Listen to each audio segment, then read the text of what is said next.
Besides objects, another crucial data structure in Node.js or in JavaScript in general are arrays, like hobbies. An array is defined with square brackets, and in an array you can have any data you could normally use too. You can use strings in there like sports and cooking. You can have numbers in there, and you don't have to use one and the same type in the array. Here we are mixing text and numbers. You could have arrays with just text, just numbers, and so on too, of course. You can use Boolean values, and you can even store objects in there or other arrays. That is all possible. Now here I'll have an array of text though, and you can use for loops to go through that. With this syntax, for example, with the for off loop, where we store each element for each iteration in that hobby variable.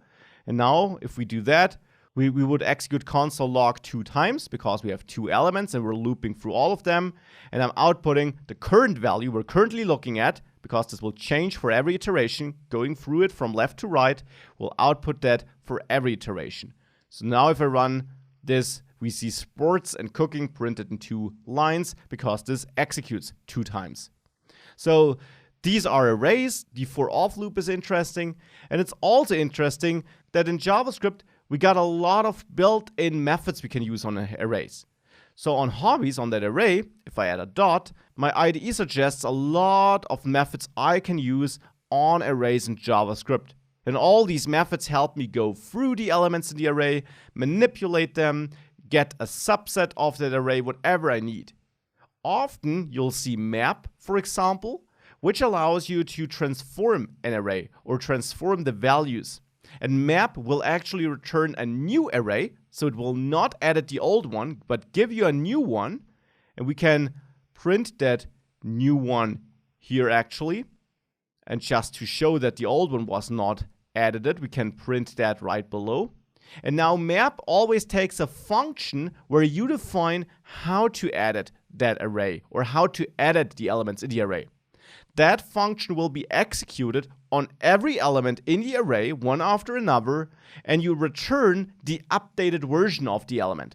So here we would get our hobby. You can name this however you want. And here I'm using an arrow function with one argument only, hence no parentheses. And in here, I'll return the edited version.